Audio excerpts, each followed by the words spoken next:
Welcome to my new workshop. The builders left about 2 months ago. I've been a bit busy with work and various other things, so I've not really done a lot on it yet. But it's finished and it's mostly dry. There's a couple of little issues with it still, but it's good enough that I can get cracking with it. It's attached to the main house through this door, so I can pop down. I work from home mostly, so I can pop down at lunchtime and maybe get an hour in the workshop with a bit of lunch. Well, I'll give you a quick look around. Right, so over here, that's the door that I was just standing in front of. And as we go round, this is where the back door will be. Goes out into the garden. It's going to be a double door. At the minute, I've just got some shuttering, and I've got a window over here, another one there, and another one there.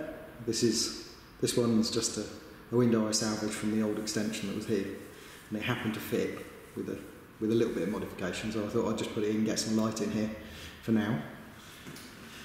Got a window here into the house, which I'm going to have to do something about. I can't get rid of it, but I managed to break the window while I was taking the extension down. I've got over here, that's plumbing for a radiator. The reason it's got a tap on it at the minute is because I've got it plumbed in for water. That was just for the building work. And then over here, I have plumbing, that's hot and cold water. So somewhere over in this corner, I think probably along this bit of wall, I'm going to have a sink. These are lovely big windows. When you can see just how much light this one is throwing into the workshop. And that's not even the full window, so when I'm finished it's going to be absolutely great. I have no lights at the minute, in fact you can just see it's just blasted. And I have no electricity either at the minute. What I do have is this piece of trunking coming up. That goes down through the slab and into the hall, which is in there, and I'll be able to run a cable along into the workshop. I want to pull 100 amp, and I want to get an electrician to do the calculations for the sub-main that's going to come in here.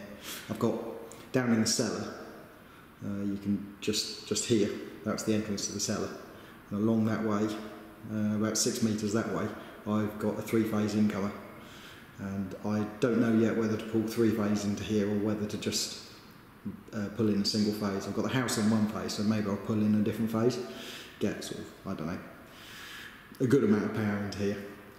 Over here we have boot room. Well, that's what we're calling a boot room. I'm going to use it for storage. I'll just take you along.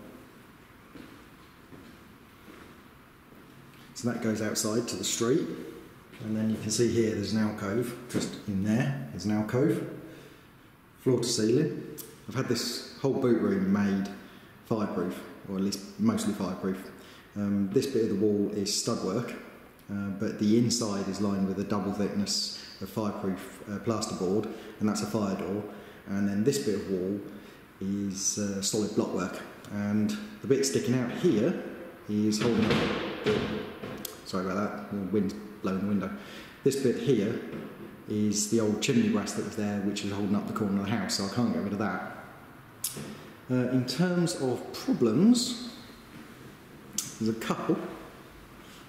As you can see down here, I've got a little bit damp. Basically, this whole section here, going all the way back that way, nearly 800 mil, is solid masonry, and it's been standing outside in the rain for 2 years.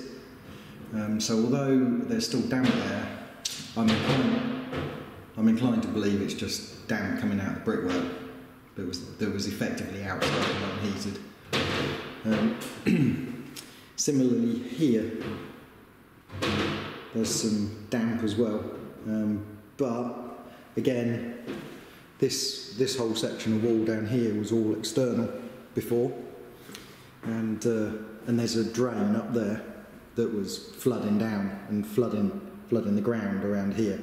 So this brickwork, this old brickwork in here was absolutely saturated.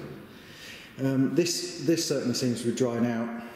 The stuff over here is taking longer, but you know, there's probably like 5 cubic metres of masonry in there, so it's going to take a while to dry out, I think. If not, I think we'll get what we can probably do is get a company in to drill along the bottom. There's no damp-proof, of course, because the house is about 200 years old. But what we could do is get them to drill in here, down at an angle, and pump silicon in, pump in a damp-proof course, something like that. I don't like doing that. I'd much rather ventilate. It's how these houses were built, and it's a much more effective solution. But if it comes to it, then there's always the artificial, well, like retrofit a damp-proof course. So there you go. That's the workshop. Now, my first job is to do something about the floor.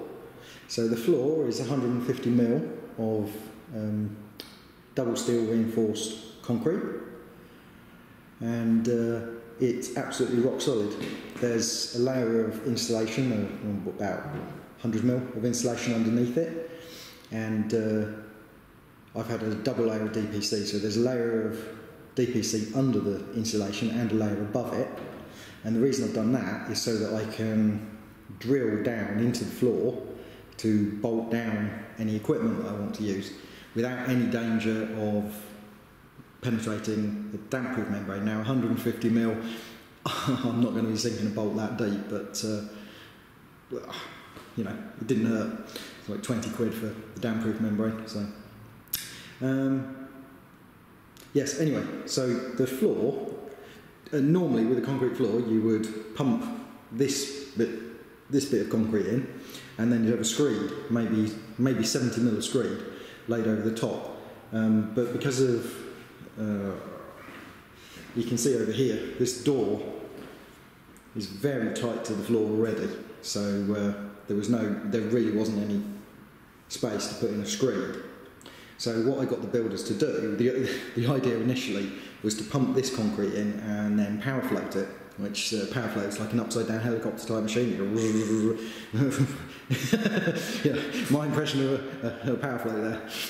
Yeah, anyway, so we power float this, but the builder that was on site reckoned we could get a power float in here, but it was basically a waste of time because, as you can see, there's a lot of corners, and a power float is maybe 2 metres across. So it wouldn't be able to get in there, it wouldn't be able to get in there, it certainly wouldn't be able to get up there or up there, it wouldn't be able to get in there, it wouldn't go up there. And basically, I agree with him. It wasn't going to work. So what they did, they got a couple of guys in and they tried hand troweling it. And it's worked in some places.